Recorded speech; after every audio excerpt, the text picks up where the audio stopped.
요한복음 3장 22절부터 30절까지 말씀입니다. 제가 한 절 읽고 성도님들이 한 절 읽으시면서 함께 본문을 교독하겠습니다. 그 후에 예수께서 제자들과 유대 땅으로 가서 거기 함께 유하시며 세례를 베푸시더라. 요한도 살렘 가까운 에논에서 세례를 베푸니 거기 물이 많음이라. 그러므로 사람들이 와서 세례를 받더라. 요한이 아직 옥에 갇히지 아니하였더라. 이에 요한의 제자 중에서 한 유대인과 더불어 정결 예식에 대하여 변론이 되었더니 그들이 요한에게 가서 이르되 랍비여, 선생님과 함께 요단강 저편에 있던 이 곧 선생님이 증언하시던 이가 세례를 베풀매 사람이 다 그에게로 가더이다. 요한이 대답하여 이르되 만일 하늘에서 주신 바 아니면 사람이 아무것도 받을 수 없느니라. 내가 말한 바 나는 그리스도가 아니요 그의 앞에 보내심을 받은 자라고 한 것을 증언할 자는 너희니라. 신부를 취하는 자는 신랑이나 서서 신랑의 음성을 듣는 친구가 크게 기뻐하나니 나는 이러한 기쁨으로 충만하였노라. 함께 읽겠습니다. 그는 흥하여야 하겠고 나는 다시 한번 30절 한번 읽겠습니다. 그는 흥하여야 하겠고 나는 쇠하여야 하리라 하니라. 아멘. 자리에 앉으시겠습니다. 오늘은 좀 기도하고 시작했으면 좋겠습니다. 하나님, 오늘 이 말씀을 준비한 아버지의 마음을 나눌 때 우리 성도님들에게 가장 필요한 은혜와 역사하심과 다스리심으로 함께하여 주시옵소서. 성령 하나님, 우리의 길이 되어 주시고 이 시간 우리가 말씀을 온전히 깨달아 우리의 삶 가운데 씨를 뿌릴 수 있도록 주여 역사하여 주시옵소서. 감사하며 예수 그리스도 이름으로 기도합니다. 아멘. 예수님께서 유월절을 위한 예루살렘의 일정을 모두 마치셨습니다. 성전 정화 사건이 있었고 유월절 당일이 수많은 표적을 행하시면서 당일에 많은 예수님을 믿는 자들이 일어나게 되었습니다. 그리고 아시는 것처럼 그날 밤 니고데모가 찾아와서 거듭남에 관련된 예수님의 가르침을 받게 됩니다. 그러면서 예수님께서 이 땅에 오신 이유가 설명이 되죠. 자, 보시면 하나님이 세상을 이처럼 사랑하사 독생자를 주셨으니 이는 그를 믿는 자마다 멸망하지 않고 영생을 얻게 하려 하심이라는 놀라운 말씀을 통해서 거듭남의 비밀을 말씀해 주셨습니다. 여러분이 니고데모에게 가르치신 거듭남의 비밀은요, 니고데모뿐만 아니라 제자들에게도 아주 강력한 메시지로 남게 되었을 것입니다. 니고데모는 이때부터 예수님을 따르기 시작하고 예수님이 돌아가시는 그때에도 예수님을 장사 치러주는 하나의 증인으로 서게 되는 것을 보게 됩니다. 그렇게 예수님께서 유월절의 일정을 마치시고 다시 예루살렘을 떠나시게 됩니다. 그 다음 동선을 말하며 오늘 본문이 시작되는 것입니다. 우리 함께 22절 말씀을 한 목소리로 읽어보겠습니다. 함께 읽겠습니다. 그 후에 예수께서 제자들과 유대 땅으로 가서 거기 함께 유하시며 세례를 베푸시더라. 사실 예루살렘도 유대 땅의 일부임에도 불구하고 오늘 본문이 예수님께서 예루살렘의 사역을 마치시고 나서 유대 땅으로 가셨다는 것은 예수님과 제자들이 예루살렘 도시를 벗어나 유대 시골 지역에 이동하였다는 것을, 유대 시골 지역으로 이동하였다는 것을 의미하는 것입니다. 그리고 그곳에서 예수님은 제자들과 함께 유하시면서, 참 중요한데 예수님은 어디서든지 유하셨어요. 함께 먹고 마셨다는 것이 굉장히 강조되고 있습니다. 그렇게 함께 유하시면서 그곳에서 무엇을 하셨냐면 세례를 베푸셨다고 설명합니다. 요한복음 4장 2절을 보면 사도 요한이 주석처럼 이 부분을 다시 설명하는데, 이때 예수님께서 세례를 베푸신 것이 아니라 예수님의 제자들이 예수님의 명령을 이임받아서 다가오는 사람들에게, 그러니까 예수님 혼자 감당할 수 없는 사람들이 다가왔던 것 같아요. 그 사람들에게 세례를 베풀었다는 것을 말해주고 있습니다. 그럼에도 불구하고 이 세례는 회개의 죄 씻음의 의미가 강한 세례 요한이 했던 세례와 아주 유사한 세례였습니다. 왜냐하면 아직 예수님의 십자가의 죽음과 부활이 일어나지 않았기 때문에 우리가 지금 받고 있는 세례와는 다른 것입니다. 중요한 것은 예수님의 초창기 공생의 사역에서 세례 요한과 같은 세례 사역이 진행되었다는 것이고, 거기에 대한 기록은 사실은 요한복음이 유일합니다. 예수님의 세례 사역에 대한 언급은 이곳 요한복음에서가 유일하고, 이 사역이 모티브가 되어서 후에 제자들이 성령 강림 사건 이후에 예수님을 믿으며 예수님의 명령대로 새로운 세례를 베풀기 시작합니다. 우리 함께 23절 말씀 읽어보겠습니다. 함께 읽겠습니다. 요한도 살렘 가까운 에논에서 세례를 베푸니 거기 물이 많음이라. 그러므로 사람들이 와서 세례를 받더라. 요한복음 1장 19절부터 34절에 등장했던 세례 요한이 예수님의 동선을 설명해주고 난 다음에 바로 다시 등장하게 됩니다. 구약의 마지막 선지자 세례 요한, 예수님의 이 땅에 오심을 확인한 세례 요한은 계속해서 회개의 세례를 전파하고 있었습니다. 요한도 뭐라고 말하냐면 살렘 가까운 에논이라는 곳에서 세례를 베풀었다고 하는데, 오늘날 이 에논이라는 땅이 어딘지는 정확하게 알려지지 않았습니다. 그래서 우리가 어떻게 정확하게 이 땅이 어디다라고 말할 수는 없지만, 그럼에도 불구하고 이 이야기를 하고 그 다음에 전개되는 내용을 보면 이 에논이라는 곳이 예수님께서 지금 제자들과 함께 유하시며 세례를 베푼 곳과 거의 같은 지역이었다는 것을 알 수 있습니다. 그 근처에서 세례 요한도, 예수님께서 세례를 베푸시는 그 근처에서 세례 요한도 세례를 베풀었다는 이야기를 하고 있는 거예요. 이게 오늘 본문을 이해하는 데 있어서 아주 중요한 열쇠가 됩니다. 요한과 예수님이 동시에 같은 장소에서 세례를 베풀기 시작합니다. 우리 함께 24절 말씀을 읽어보겠습니다. 함께 읽겠습니다. 요한이 아직 옥에 갇히지 아니하였더라. 왜 사도 요한이, 24절은 이건 주석이에요. 사도 요한이 이 부분을 잘 이해할 수 있도록, 성도들이 오해하지 않도록 이 말씀을 집어넣어서 설명해 주고 있는 겁니다. 요한이 아직 옥에 갇히지 않았다. 세례 요한이 아직 옥에 갇히지 않았다. 왜 이런 이야기를 하냐면, 미리 요한복음보다 먼저 쓰여진 마태복음과 마가복음을 요한 공동체에서도 이미 예수님의 행적을 알기 위해서 읽고 있었어요. 그런데 이 마태복음과 마가복음을 보면 예수님께서 광야에서 시험을 받고 나서 바로 어떻게 설명하냐면 세례 요한이 옥에 갇힌 이야기를 말합니다. 그런데 실제로 예수님의 광야 시험과 세례 요한이 옥에 갇힌 시기 사이에서 얼마간의 시간이 있었고, 요한복음은 이미 당시 먼저 나온 마태복음이나 마가복음의 내용과 혼동되는 일이 없도록 하기 위해서 정확하게 이 부분을 설명해 주고 있는 거예요. 그 사이에, 그러니까 사탄의 시험을 받고 광야에서 40일 금식을 마치고 난 이후에 세례 요한이 바로 잡힌 것이 아니라 그 세례 요한이 잡히기까지 얼마간의 시간이 있었고, 그 사이에 일어난 일이 바로 오늘 본문의 이야기라는 것을 설명해 주고 있는 것입니다. 세례 요한은요, 원래부터 회개의 촉구와 하나님의 나라가 가까이 왔음을 선포하면서 세례를 주고 있었고, 잘 아시는 것처럼 예수님은 세례 요한이 사역의 절정을 다해가는 그때에 갑자기 나타나셔서 세례 요한에게는 없었던 표적까지 행하시며 예루살렘과 유다 지역에서 급부상하기 시작하셨습니다. 게다가 오늘 본문이 있기 전에 예수님께서 예루살렘에서 온갖 표적을 행하셨기 때문에 그 일로 말미암아서 예수님의 이름이 굉장히 유명해지기 시작했습니다. 그 상황에서 세례 요한이 또 무엇을 하고 있었냐면, 자기보다 더 크시니, 바로 저분이 예수가 바로 자기보다 더 크시니 그리스도요, 메시아다, 하나님의 아들이라는 것을 증언하고 있었습니다.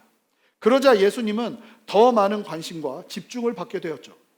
이때 예수님께서 요한이 사역하던 살렘 가까운 에논의 근처에서 세례 사역을 하시기 시작하십니다. 여러분, 이 이야기가 무엇을 말하는 것입니까? 세례 요한과 예수님 사이에 이 요한은 의도적으로 묘한 대결 구도와 같은 상황을 설명하고 전개하고 있다는 것입니다. 이 말이 절대로 과장된 말이 아닙니다.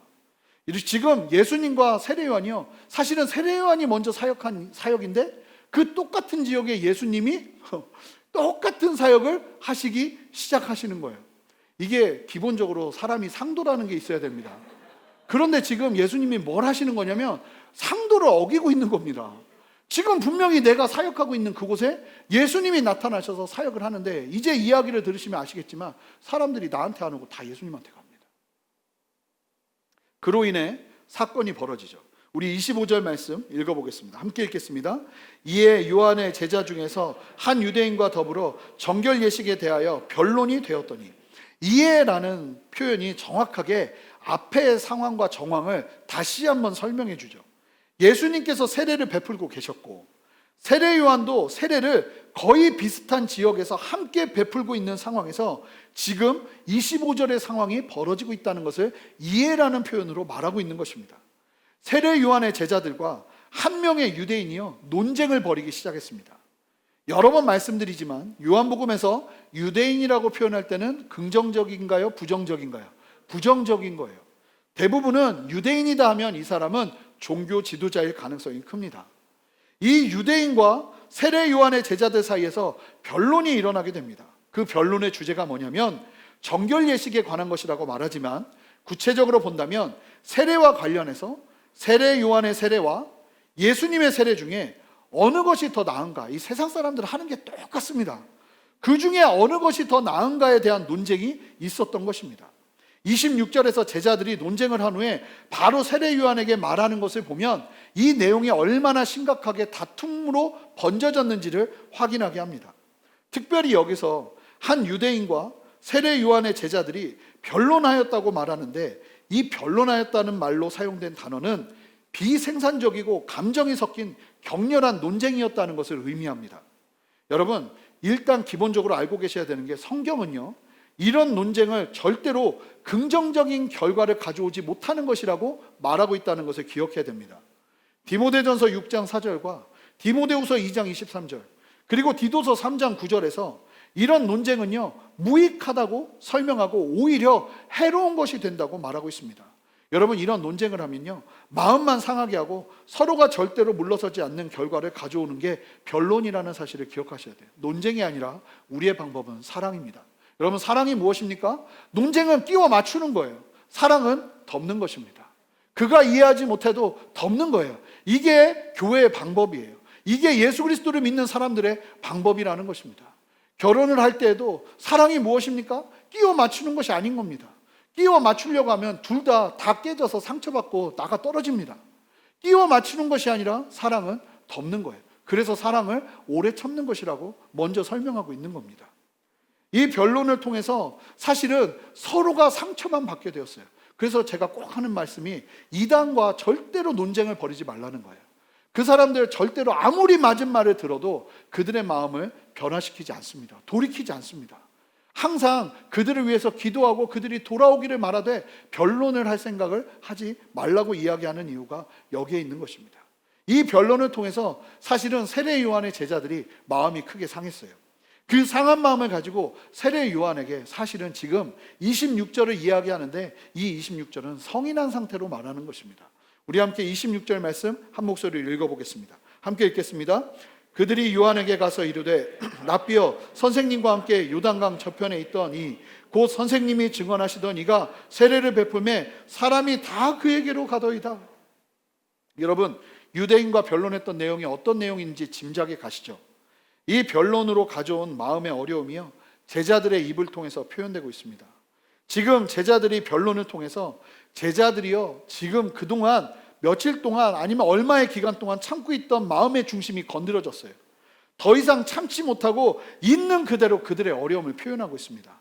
지금 이 제자들은요 세례 요한을 향해서 랍비어라고 말하면서 최대 극존칭의 이야기로 이 세례 요한을 호칭하면서 말해주고 있습니다. 그런데 갑자기 여기서 잘 보시면 세례 요한과 달리 지금 대조되고 있는 예수님은요 예수라는 이름도 부르지 않습니다. 본문을 다시 한번 26절 펼쳐주시면 보여주시면 예수님이라고 말도 안 해요. 뭐라고 말하죠? 요단강 저편에 있는 이 선생님이 증언하시던 이 지금 이 표현에서 예수님보다 세례 요한을 우위에 두면서 그들은요 예수님을 한 수 아래로 놓으면서 예수님에 대한 불만을 표현하고 있다는 것을 알 수 있습니다. 마치 예수님이 세례 요한의 도움을 받아 유명해진 것이라는 것을 강조하고 있죠. 당신께서 세례 베풀어 주신 그 이가 예수님의 이름도 언급하지 않을 만큼 지금 예수님이 그들을 불편하게 하고 있어요. 실제 세상의 관점에서 본다면 세례도 세례 요한이 먼저 했고 예수님은 게다가 스승인 세례 요한에게 세례까지 받으셨어요. 그렇기에 자신들이 보기에는 세례 요한을 의지해서 유명해진 사람이 지금 세례 요한보다 더 유명해지고 있고 우리에게 온 사람보다 더 많은 사람들이 바로 지금 예수님께 가기 시작했다는 말입니다. 제자들이 세례 요한에게 말하고 있어요. 분명하죠. 지금 26절에서 제자들은 지금 은근히 세례 요한을 자극하고 있습니다. 그들의 마음의 불편함이 그대로 표현되고 있다는 말입니다. 그런데 여러분, 정말로 잘 기억하셔야 되는 중요한 사실이, 지금 제자들은요, 세례 요한과 함께하고 있지만 세례 요한과 함께하고 있지 않은 사람들이 바로 이 제자들입니다. 보시면 세례 요한은요, 사역 초기부터 분명하게 하나님의 부르심을 천명하고 있었어요. 나는 메시아의 길을 예비하는 광야에서 외치는 자의 소리라고. 그리고 실제 내 뒤에 오시는 그분은 내가 신발끈을, 제자들이 스승의 신발끈을 풀어주게 돼 있는데 신발끈을 풀어주기에도 나는 감당할, 제자도 될 자격도 없을 만큼 그분은 정말 대단한 분이시라고 그렇게 선포하고요, 그렇게 예루살렘에 파견된 종교 지도자들에게, 그리고 모두가 들을 수 있도록 그렇게 선포하고, 바로 그 다음날 예수님이 실제 세례 요한 앞에 나타나셨죠. 그러자 그때 세례 요한은 성령의 충만한 가운데 예수님이 어떤 분이신지를 알아보았고, 모든 사람들 앞에서 예수님을 향해서 하나님의 어린 양이라고, 자신의 전부터 말한 내 뒤에서 오실 분이 바로 나보다 앞설 것이라고 말했는데 바로 그분이 바로 지금 내 눈앞에 있는 분이라고 모두에게 천명하였습니다. 뿐만 아니라 놀라운 고백을 했죠. 하나님의 아들이라고. 요한복음 1장 29절부터 34절을 통해서 예수님 그분을 마음껏 높여드렸습니다. 이 고백을 누구보다 가까이서 들은 사람들이 누굴까요? 바로 이 제자들입니다.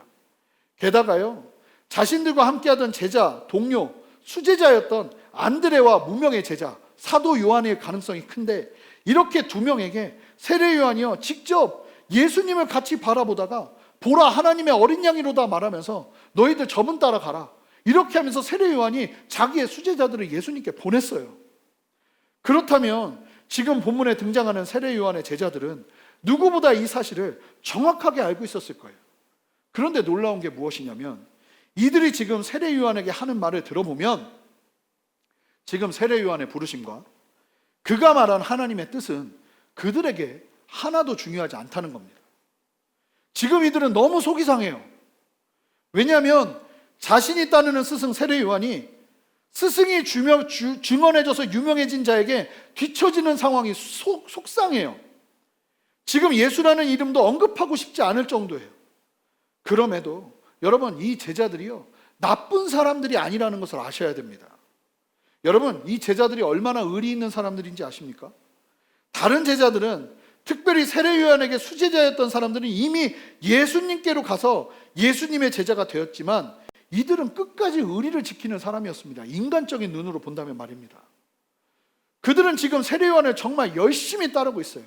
어쩌면 제자들 스스로도 스승을 사랑하고 스승의 그 가치로 좋고 하나님의 나라를 기대하면서 처음에는 시작했을지 모르지만, 근데 이제 그 마음은 감춰진 상태에서 놀랍게도 그들이 세례 요한을 따랐던 동기가요, 이 상황이 딱 만나게 되니까요, 그 상황을 만나자 그들의 동기와 그들의 본성이 어땠는지가 그대로 드러나고 있어요. 좋은 사람이었는데, 세례 요한을 누구보다 사랑했던 사람이었는데, 이 상황을 딱 만나니까요, 지금 우리가 연약해지고 예수님이 갑자기 높임받으면서 우리가 굉장히 어려워지는 상황이 오니까요, 이 제자들의 동기와 이 제자들의 마음의 중심이 그대로 드러나기 시작한다는 거예요.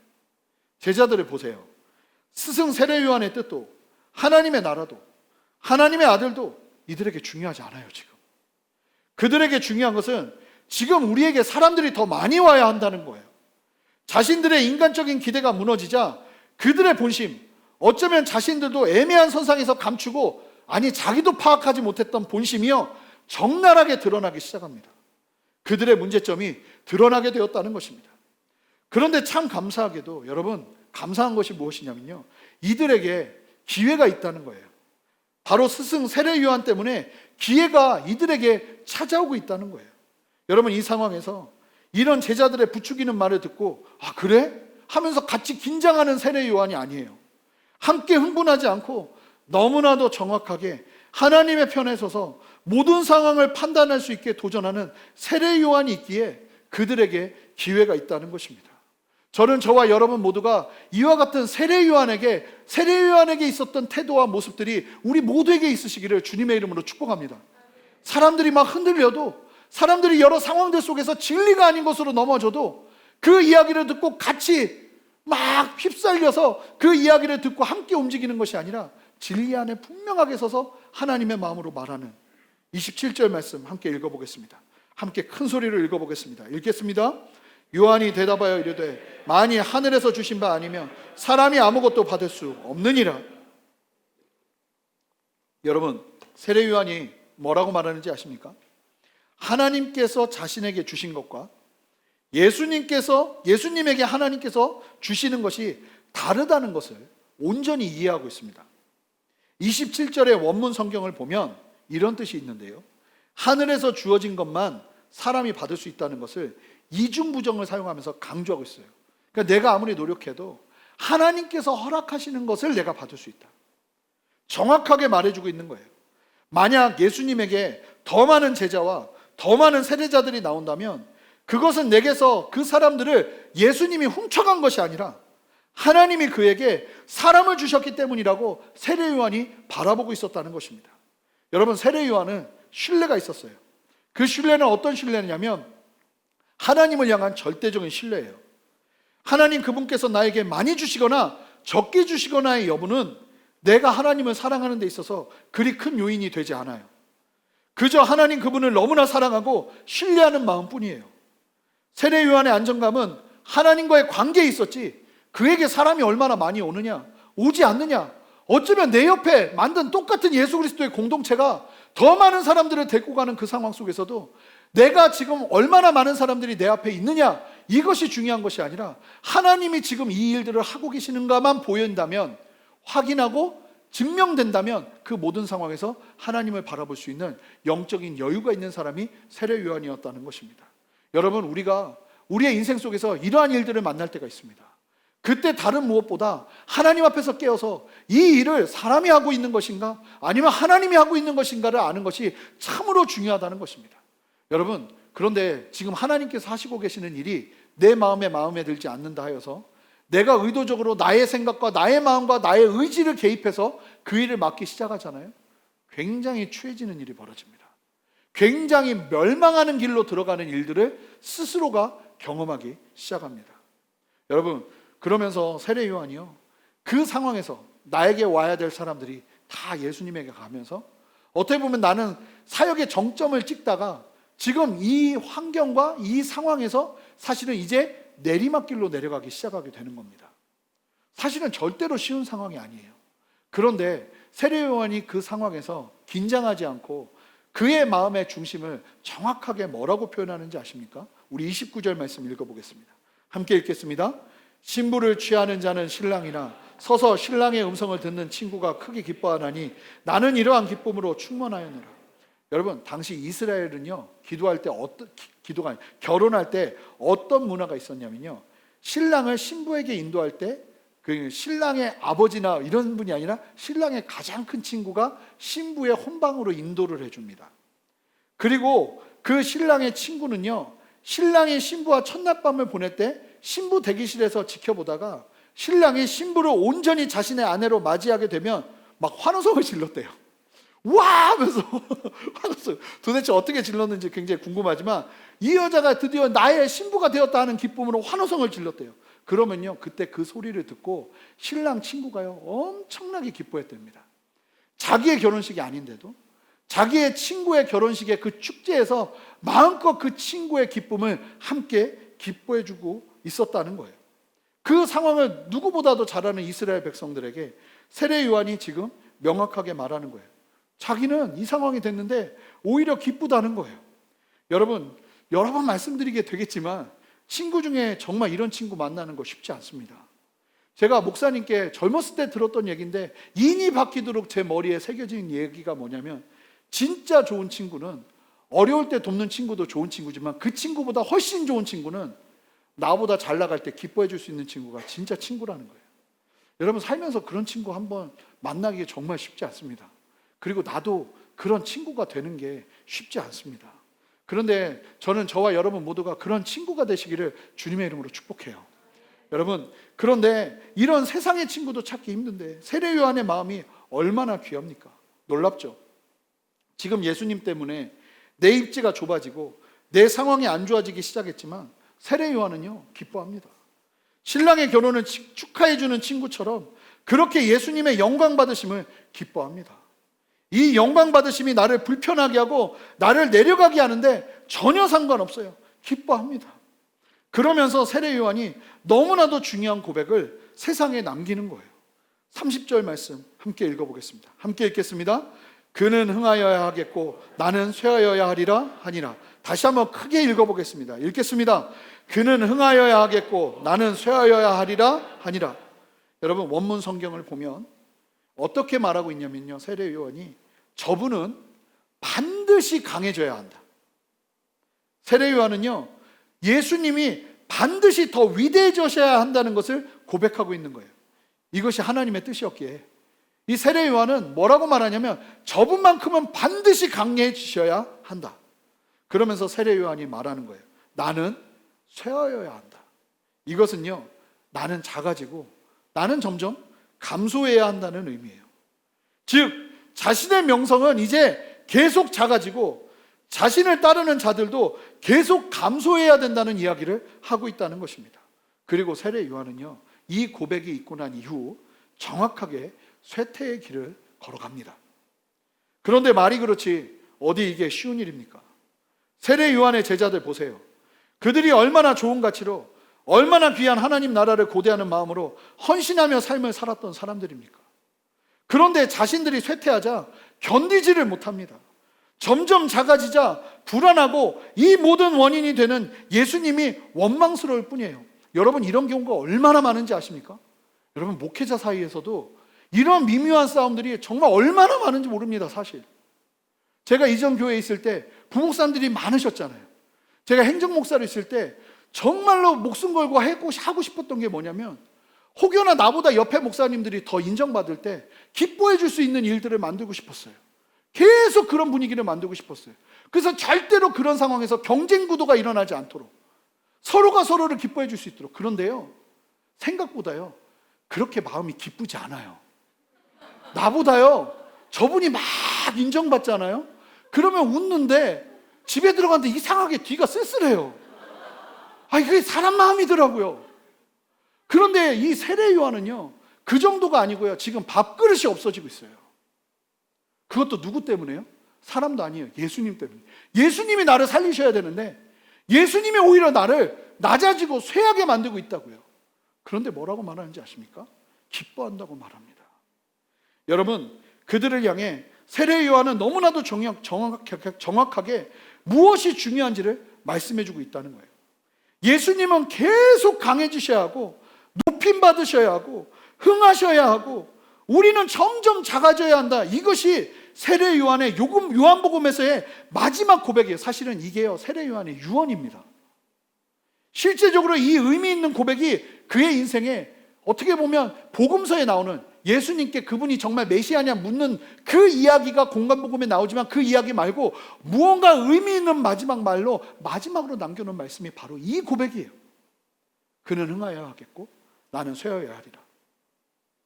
여러분 잘 보세요.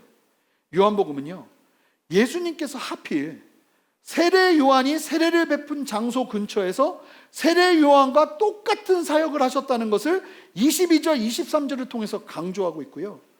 요한복음 4장 1절과 2절을 보시면 같이 읽어보겠습니다. 이제 우리가 다다음 주에 아니죠. 조금 있다가 이제 저희가 읽게 될 텐데, 요한복음 4장 1절, 2절을 보면 이제 수가성 사마리아 여인을 향해서 가는 내용인데 굳이 이 말씀을 집어넣으셨어요. 우리 함께 4장 1절, 2절 말씀 한 목소리 읽어보겠습니다. 예수께서 제자를 삼고 세례를 베푸시는 것이 요한보다 많다 하는 말을 바리새인들이 들을 줄을 주께서 아신지라. 예수께서 친히 세례를 베푸신 것이 아니요 제자들이 베푼 것이라. 의도적으로요, 사도 요한은 세례 요한보다 예수님께 더 많은 사람들이 왔음을 설명해주고 있는 것을 보게 됩니다. 잘 보시면 지금 예수님은 의도적으로 세례 요한의 근처에서 세례를 베풀고 계세요. 여러분, 이 전까지만 해도 세례 요한은요 정점을 찍고 있었습니다. 그런데 예수님께서요 의도적으로 세례 요한 근처로 오셨어요. 이제 세례 요한은 명확하게 그의 명성과 그의 영광의 자리를 예수님께 드려야 되는 도전의 시간을 만나고 있습니다. 잘 보시면 예수님께서 세례 요한에게 오셔서 세례 요한에 높아질 수 있는 영광의 자리를 정리해 주고 계시는 것 같아요. 제가 보는 건 그 정점에서 예수님이 굳이 세례 요한의 자리까지 찾아오셔서 세례 요한의 기반을 흔들고 계십니다. 여러분, 중요한 것이, 여러분 이때 이 상황에서 아무리 세례 요한이 자기가 계속 높임 받으려고 몸부림쳐도요, 놀라운 사실은 예수님만 높임 받으실 거예요. 이 상황은 자기가 아무리 몸부림쳐도 역전되지 않습니다. 그런데 잘 보면요, 믿음이 없으면 이 상황을 받아들이지를 못합니다. 대표적인 예가 이스라엘의 최초의 왕 사울이었죠. 자신의 뒤를 이은 다윗을요, 인정하지를 못합니다. 사울이 죽인 자는 천천히요, 다윗이 죽인 자는 만만이라는 그 얘기에 눈이 돌아갑니다. 하나님의 뜻도 중요하지 않아요. 자신이 끝까지 그 자리에 있어야 해요. 분명해요. 여러분, 그 사울은요, 믿음이 없습니다. 사울 자신이 끝까지 그 높은 자리를 차지하려 하자, 여러분 보세요. 그의 인생이 얼마나 추해지고 얼마나 불행해지고 얼마나 안타까워집니까? 불안과 두려움 속에서 악령에 사로잡힌 고통의 삶을 살아갑니다. 결국 처절한 죽음의 끝을, 자기 아들과 함께 그 죽음의 끝을 맞이하게 되죠. 사랑하는 성도 여러분, 그거 아십니까? 예수 그리스도를 믿는 우리 모두는 이 세례 요한이 고백해야 되는 고백과 같이 예수님만 영원히 높임 받으시고 우리는 점점 작아져야 되는 때를 인생에서 반드시 만나게 됩니다. 오늘 본문의 상황처럼 굳이 예수님께서 찾아오셔서 우리로 하여금 그런 시간을 겪게 하세요. 여러분, 근데 그 기회가 그리 많지 않아요. 예수님만 높여드리기 위해 내가 낮아져야 하는 그때에 하나님만 높임 받으실 수 있도록 내가 천천히 낮아질 수 있는 그 자리를 찾아가는 은혜가 우리 모두에게 필요하다는 겁니다. 여러분, 우리의 인생 속에서 언제나 최고의 정점을 찍을 수 없습니다. 올라가는 때가 있으면 반드시 내려오는 때가 있게 마련입니다. 그리고 그 시기는요, 모두에게 찾아옵니다. 제가 지금은 이렇게 목소리 높여서 쩌렁쩌렁하게 설교하죠. 언젠가는 저도 나이가 들어서 은퇴하고 사라질 때가 올 것입니다. 여러분, 우리가 사라지는 그 마지막이 무엇이겠습니까? 바로 죽음입니다. 아무것도 없는 자리로 다시 돌아가게 되는 것입니다. 여러분, 그런데 그때 세례 요한처럼 우리는 철저히 낮아지고 예수 그리스도만 철저히 높인다는 것은요, 정말로 쉽지 않습니다. 여러분, 세례 요한의 제자들이 정말 하나님의 나라를 사랑하고 하나님의 나라를 이루고 싶어서 그들의 인생을 세례 요한과 함께 했던 사람들입니다. 그런데 그들의 의지로 나갔더니요, 예수님이 그들의 어떻게 보면 영토, 그들이 갖고 있는 어떤 환경, 그들이 갖고 있는 부요, 그들이 갖고 있는 어떤 인정감, 안정감을 흔드시게 되자 그들이요, 완전히 중심이 흔들려 버립니다. 그렇다면 어떻게 우리가 이 세례 요한의 마음을 가질 수 있을까요? 로마서 14장 7절부터 9절까지의 말씀을 한 목소리로 읽어보겠습니다. 함께 읽겠습니다. 우리 중에 누구든지 자기를 위하여 사는 자가 없고 자기를 위하여 죽는 자도 없도다. 우리가 살아도 주를 위하여 살고 죽어도 주를 위하여 죽나니 그러므로 살아 죽으나 우리가 주의 것이로다. 이를 위하여 그리스도께서 죽었다가 다시 살아나셨으니 곧 죽은 자와 산 자의 주가 되려 하심이라. 여러분, 세례 요한의 고백과 똑같은 고백을 바울이 하죠. 우리가 사나 죽으나 다 주를 위하여 하는 것이다. 어떤 상황 속에서도 예수님을 흥하게 하고 나는 쇠하는 길을 살아가는 것은 우리의 의지로 되는 것이 아닙니다. 이 말씀대로예요. 이를 위해 우리가 온전하게 죽어도 예수 그리스도를 위해서 죽고 살아도 예수 그리스도를 위해서 살 수 있도록, 어떠한 상황 속에서도 우리는 쇠하고 예수님 그분만 흥할 수 있도록 할 수 있도록 하기 위해서 무엇을 하셨는가? 예수 그리스도께서 십자가에서 죽으시고 부활하셔서 우리를 거듭나게 하셨다는 거예요. 사나 죽으나 주를 위하여 살아갈 수 있는 이유, 그는 흥하여야 하겠고 나는 쇠하여야 하리라는 고백을 삶으로 살아갈 수 있는 힘은 우리의 의지로 오는 것이 아니라 사실은 요한복음 3장 전체는 한 가지의 주제로 귀결되고 있어요. 이제 다음 주에 우리가 함께 이 세례 요한이 마지막 그는 흥하여야 하겠고 우리는 쇠하여야 하리라는 그 말의 고백의 의미를 쭉 설명하면서 이 마지막 이야기를 펼치면서 거듭남의 마무리를 짓게 됩니다. 요한복음 3장 16절의 고백, 예수님께서 하신 고백인데요, 놀라운 것은 그 고백을 세례 요한은 듣지 못했어요. 그럼에도 불구하고 성령 하나님 안에서 요한복음 3장 16절의 내용을 완전하게 풀어서 설명하는 내용이 다음 주에 담기게 될 거예요. 여러분, 그렇게 성령 안에서 철저하게 하나님 안에서 물과 성령으로 거듭내야 이와 같은 일이 일어나게 되는 거예요. 제가요, 정확하게 20살 때예요. 한 선교단체를 만나게 되었어요. 제가 책을 읽고 굉장히 감동을 받았던 그 선교단체의 국제 대표가 한국에 온다는, 그때 한국에 온다는 얘기를 듣고 제 친구가 그분 포스터를 학교에다 붙이고 있다가 우연히 만남을 갖게 되고 그 만남을 통해서 그 선교단체와 관계를 하기 시작했어요. 대전이었는데 제가 있던 대전에 그 선교단체가 처음으로 다음 세대 아이들과 청소년 사역들을 하기 위해서 어떤 모임을 준비하고 그 모임을 준비하면서 이제 시작하기 위해서 함께 예배를 드리는 그 시점이었어요. 참 열심히 준비했고 하나님을 기대하면서 우리가 이 모임을 통해서 정말 놀랍게 하나님께서 일하시고 역사하시길 기대하면서 막 그런 일들이 실제로 보였어요. 그런데 그때 지금도 기억해요. 거의 25년 전 일인데 사역 전체를 책임지던 간사님이 오셔서 말씀을 전하시는데 이 말씀을 전하시는 거예요.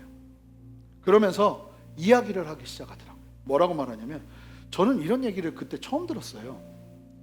우리는 쇠어야 되고 예수님만 흥해야 된다고. 우리의 안정감은 사역이 아니라 오직 예수님이어야 한다고. 만약에 우리가 예수님보다 사역이 중요하다면 그 사역을 우리가 내려놔야 된다고. 만약에 우리 단체의 이름이 높아져서 이것이 안정감이 되면 우리는 이 단체를 떠나서 모임을 하는 게 훨씬 중요하다고. 언제나 사역의 우선순위는 예수님 그분이 높임 받으시는 것이고 우리는 할 수만 있다면 낮아져야 된다고. 근데 이런 얘기를요, 모일 때마다 계속 하는 거예요. 우리의 안정감은 사역이 아니라고, 이 단체가 아니라고. 우리가 이곳을 안정감으로 삼는다면 그때부터 우리의 생명력은 사라지기 시작하는 거라. 여러분, 오늘 설교 제목이요, 우리의 바램을 세례 요한이 말한다는 거예요. 정말 이 제목대로예요. 오늘 본문을 통해서 우리의 바램을요, 세례 요한이 말해주고 있습니다. 그는 흥하여야 하겠고 나는 쇠하여야 하리라. 할렐루야. 여러분, 순전한 교회를 시작하면서 하나님께서 저에게 주신 이 순전한 교회의 방향성도 이와 같은 것이었어요. 정말 저는 여러분들과 함께 이 순전한 교회를 걸어가면서 이 고백을 절대로 놓치고 싶지 않아요. 정말 주님을 사랑하고 그렇게 평생을 주님 앞에 고백하면서 주님 그분만 높이심을 받을 수 있는 길, 우리가 좀 낮아지고 우리가 좀 불편해지고 우리의 계획과는 조금 달라도 하나님이 하시고자 하는 일이 분명히 보인다면 그 낮아지는 일을 두려워하지 않고 그 일들을 하면서 주님 그분이 마음껏 높임 받으실 수 있도록 그 일을 걸어가고 싶어요.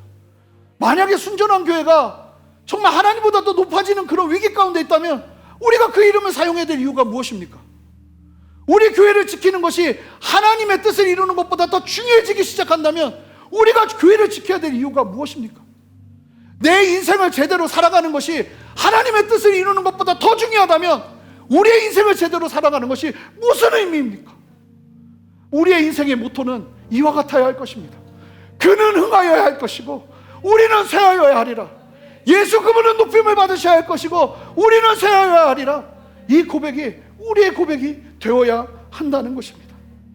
저는 오늘 말씀이 이 순전한 교회를 향한 하나님의 마음을 확인하는 시간이 된다고 믿습니다. 여러분, 우리 모두가 그렇게 살 겁니다. 여러분, 그렇게 살아갑시다. 예수 그리스도만 높임 받으시고 우리가 낮아지는 그 자리를 두려워하지 않고 어떤 상황 속에서도 이곳이 나의 안정감이 되고 나의 높임이 된다면 그것을 낮추는 것을 두려워하지 않고 주님의 뜻이 여기 있다면 여기를 향해 달려가고 주님의 뜻이 다시 여기 있다면 이곳을 향해서 달려가면서 주님 앞에서 정말 게릴라들과 같은, 정말 게릴라 용사들과 같은 그런 교회로 우리 함께 서기를 원합니다. 순전한 교회는 그렇게 설 거예요. 그리고 절대로 그렇게 나갈 겁니다. 어느 누구도 높임의 자리에 가지 아니하고 예수님 그분만 높임 받으실 수 있도록. 여러분, 이게요 우리의 살 길입니다. 사울처럼 사시겠습니까? 세례 요한의 제자들처럼 사시겠습니까? 불안해서 어떻게 그렇게 삽니까? 예수 믿으면서도요 그렇게 불안하게 사는 사람들이 얼마나 많은지 아십니까? 아니에요. 우리가 사는 길은요, 하나님 그분이 마음껏 흥하시고 우리는 쇠하여질지라도 그분이 높임받을 수 있는 그 자리를 간다면 그 자리가 가장 안전한 자리요, 가장 온전한 자리인 줄 믿습니다. 그렇게 주님 앞에 우리의 마음을 다시 한번 정하며 나가는 저와 여러분 되시기를 바랍니다. 우리 다 같이 일어서시겠습니다.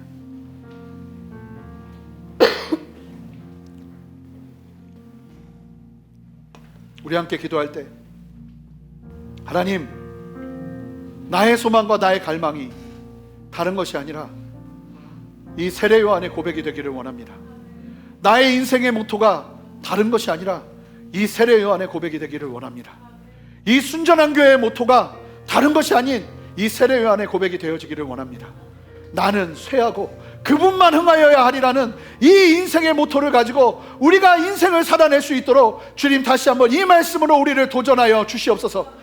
두려워하지 않게 하시고 이 땅의 입지에 흔들리지 않게 하시고 하나님과의 관계 속에 안정감을 누리며 주님을 바라보는 참된 믿음의 삶 살아내기를 원하오니 주님 내 안에 역사하여 주시옵소서. 두려워하지 않게 하여 주시옵소서. 흔들리지 않게 하여 주시옵소서. 하나님이 나의 안정감입니다. 직장이 아니라, 세상이 아니라, 어떠한 자리가 아니라 주님만 우리의 안정감 되시오니 하나님 우리 안에 영광 받으시며 높임받아 주시옵소서. 이 정확한 질서의 정리를 우리가 온전히 해드리며 나갑시다. 함께 주님의 이름 한번 크게 부르며 기도합니다.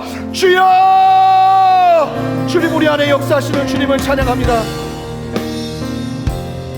주님 찬양합니다. 우리 안에 일하시며 역사하시는 주님을 찬양합니다. 하나님 우리 안에 말씀하여 주셔서 우리의 소원과 우리의 마음을 바꾸어 주시옵소서. 우리의 중심을 바꾸어 주시옵소서. 두려워하지 않게 하시고 하나님의 마음을 가지고 움직이게 하시고 하나님의 마음을 가지고 순종하게 하시고 그 마음을 가지고 나갈 때 주께서 행하시는 일과 역사를 보게 하여 주시옵소서. 두려움 없이 주님의 말씀 바라보며 믿음으로 담대히 서게 하여 주십시오. 믿음으로 담대히 서게 하여 주십시오. 하나님의 말씀을 따라 이 말씀이 우리의 모토가 되게 하시고 어떠한 상황 속에서도 주님만 흥하며 우리는 쇠하는 길을 두려워하지 아니하고 선택할 수 있는 은혜 허락하시기를 원하오니 주여 역사하여 주시옵소서. 아버지 그 흔들림 속에서 두려워하지 않게 하시고 그 내려감의 자리에서 두려워하지 않게 하시고 내려가고 올라가는 것이 중요한 것이 아니라 하나님과의 동행이 내 안에 가장 귀한 것인 줄 믿사오니 하나님 역사하시고 인도하여 주셔서 우리의 마음이 흔들림 없이 주님 바라보며 담대히 서는 은혜 허락하여 주시옵소서. 그렇게 행하시는 주님을 찬양합니다. 우리 이 시간 다 같이 두 손을 들 텐데 우리 스스로에게 좀 명령하며 기도하기 원합니다. 내 영혼아 하나님 앞에서 긴장하지 말지어다. 경쟁하지 말지어다. 사랑할지어다. 하나님 내 안에 주로부터 오지 않은 모든 경쟁심과 주로부터 오지 않은 모든 갈등의 원인과 아버지 긴장하는 마음과 육신과 내려놓지 못함을 아버지 이 시간 온전히 새롭게 하여 주셔서 하나님과의 관계 속에서 온전한 안정감을 누리며 내가 어디에 있든지 두려워하지 아니하고 하나님으로 말미암아 기뻐하는 참된 성도의 삶을 회복하기를 원하오니 하나님 구체적으로 내 안에 역사하여 주시옵소서. 하나님 내 안에 다시 한번 주님의 역사하심으로 새롭게 하여 주시옵소서. 우리 함께 두 손을 들고 기도해야 합니다. 하나님 온전히 나를 새롭게 하여 주시옵소서. 주님의 이름 한번 크게 부르며 다시 한번 기도합니다. 주여! 주님 우리 안에 역사하시는 주님을 찬양합니다. 말씀하시는 주님을 찬양합니다. 두려워하지 않게 하시고 하나님의 마음으로 담대하게 최선을 다해서 살아가지만 아버지는 주로부터 오지 않는 생명 없는 경쟁심과 생명 없는 아버지는 견제와 생명 없는 주님의 마음들이 떠나갈 수 있도록 주님이 역사하시고 인도하시고 함께하기를 원하오니 주님 은혜에 부시고 함께하여 주시옵소서. 일하시고 역사하시고 아버지님이 함께하시는 주님의 그 놀라운 은혜 안에 아버지 일하시고 역사하시는 그 주님의 다스리심 안에 우리 모두가 새로워지기를 원하오니 주님 은혜에 부시고 함께하시기를 원합니다. 두려워하지 않게 하옵소서. 주님 자유케 하옵소서. 주님 역사하여 주시옵소서. 아멘. 주여 역사하시옵소서. 아멘. 주여 다스리시옵소서. 할렐루야. 할렐루야. 이 시간 두 가지를 더 기도할 텐데 첫 번째로 한 가지 더 기도하기 원하는 건 하나님 계속 마음을 주시는데 여러분들 중에 태어날 때부터 형제들과의 관계 속에서부터 경쟁을 하며 사신 분들이 계세요. 무언가 뛰어나야 되고 살아남아야 되고 그래서 그 자리가 나의 안정감이 되고 그 자리가 나를 막 움직이게 하는 어떤 근간이 되어버린 하나님께서 이 시간 말씀하세요. 너의 안정감은 그 자리가 아니라 사람들의 인정이 아니라 내가 바로 너의 안정감이라고. 하나님께서 새롭게 여러분들에게 역사하기를 원하세요. 하나님, 내가 그 경쟁과 긴장의 구도에서 아버지 자유케 되어지기를 원합니다. 하나님, 나를 새롭게 하여 주시옵소서. 있는 모습 그대로 나를 사랑하시는 예수 그리스도의 놀라운 십자가 사랑 앞에 다시 한번 엎드리오니 하나님, 나를 새롭게 하여 주시옵소서. 내 영혼아 깨어날지어다. 내 영혼아 새롭게 되어질지어다. 우리 그렇게 주님 앞에 스스로를 주님께 올려드리며 함께 기도하며 나갑시다. 기도하겠습니다. 기도하세요. 할렐루야. 주님 역사하시는 주님을 찬양합니다. 긴장하지 않게 하시고 아버지 하나님 낙심하지 않게 하시고 경쟁의 관계 속에서 흔들리지 않게 하시고 하나님의 마음 앞에서 담대할 수 있도록 역사하여 주시옵소서.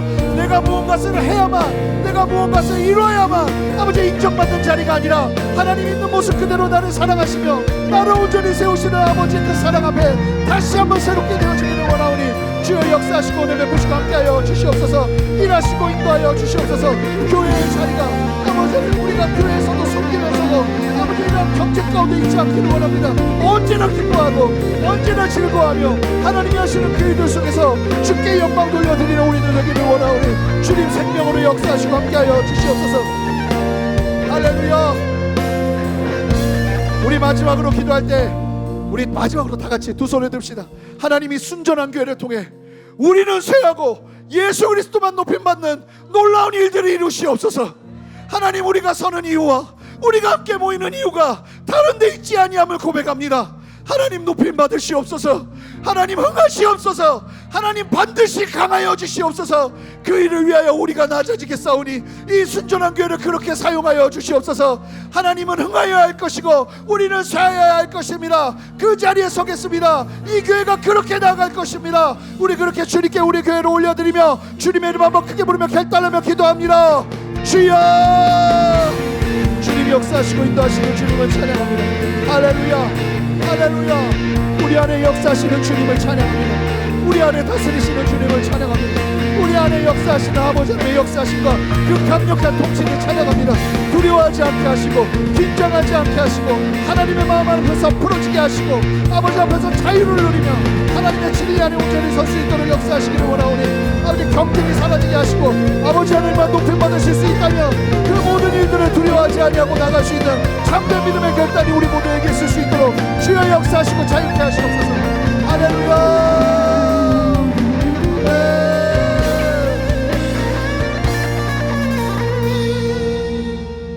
우리의 기도대로 역사하실 주님을 찬양합니다. 주님 마음껏 흥하셔야 합니다. 주님 오실 날이 얼마 남지 않는 이때에 주님 마음껏 높임 받으셔야 합니다. 혹여나 우리가 주님의 자리에 대체하지 않도록 항상 주님 우리에게 찾아오셔서 지금 세례 요한의 근간을 흔드시는 것처럼 우리의 근간을 흔들어 주십시오. 아버지, 그 자리에서 우리가 기회를 놓치지 않고 주님을 높이는 자리를 선택하겠습니다. 하나님, 우리와 함께하여 주시옵소서. 우리의 인생 가운데 그 참된 자유가 있기를 원합니다. 하나님의 함께하심과 동행하심으로 말미암아 우리가 안정감을 누리며 이 땅에서 담대하게 높임을 받으나 낮음의 자리에 내려가나 두려워하지 아니하고 주님 바라보는 참된 믿음 가운데 우리 모두 서기를 원하오니 주여 역사하여 주시옵소서. 감사드리며 예수 그리스도 이름으로 기도합니다. 아멘. 우리 함께 고백합시다. 우리 함께 찬양하며 나가겠습니다. 우리에겐 소원이 하나 있네. 우리에겐 소원이 하나 있네. 주님 다시 오실 그날까지, 주님 다시 오실 그날까지 우리 가슴에 새긴, 우리 가슴에 새긴 주의 십자가 사랑 나의 교회를 사랑케 하네. 주의 교회를 향한, 주의 교회를 향한 우리 마음, 희생과 포기와 가난과 고난, 하물며 죽음조차 우리 막을 수 없네. 아멘. 우리 교회는 이 땅에 우리 함께 전심으로 고백합시다. 교회되게 예배되게 우리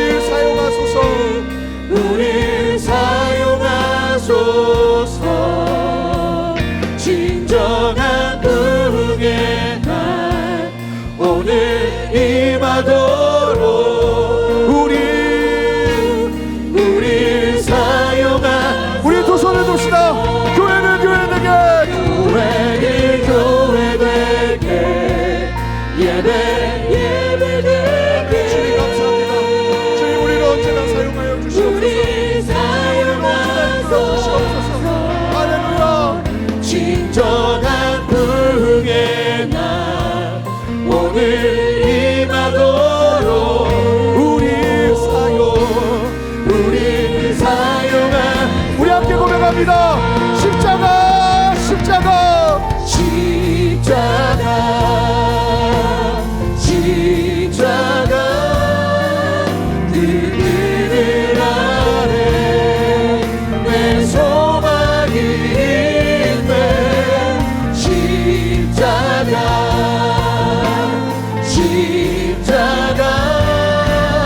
그 그늘 아래 내 생명이. 우리 다시 한번 고백합니다. 십자가, 십자가, 십자가 십자가, 할렐루야. 그 그늘 아래 내 소망이 있네. 십자가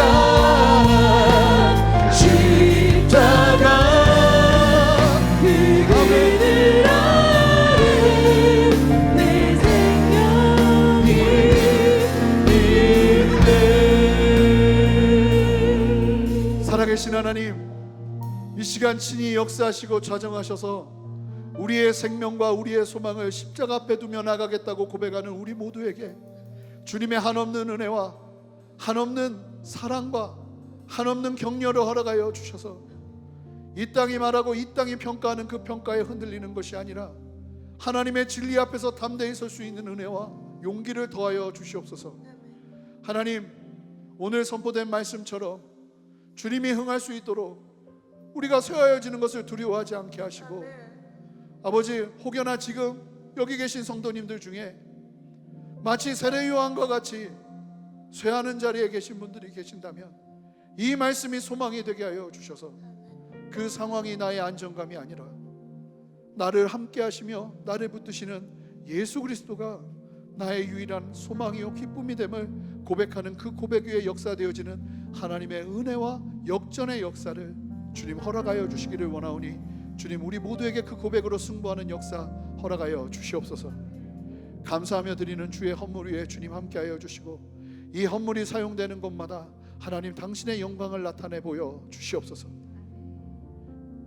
이제는 우리 주 예수 그리스도의 크신 은혜와 아버지 하나님의 무한하신 사랑과 성령의 내주하심과 교통하심과 신실한 역사하심이 오늘 말씀을 기억하며 주님의 뜻 가운데 서서 하나님의 나라와 영광을 위해 언제나 어떤 상황에서나 이 세례 요한의 고백으로 함께하기를 소망하는 이 자리에 계신 모든 성도님들과 성도님들의 가정과 직장과 삶의 모든 터전 위에, 사랑하는 순전한 교회와 이 땅의 모든 교회들과 이 나라와 온 열방 위에 이제로부터 영원토록 함께하시기를 간절히 축원하옵나이다.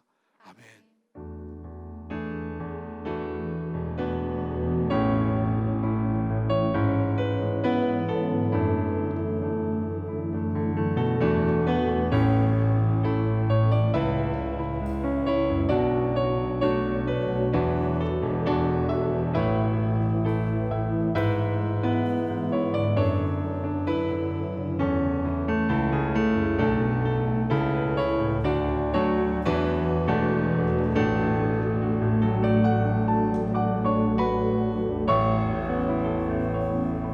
모든 감사와 영광의 박수 주며 불러드리도록 하겠습니다. 아멘.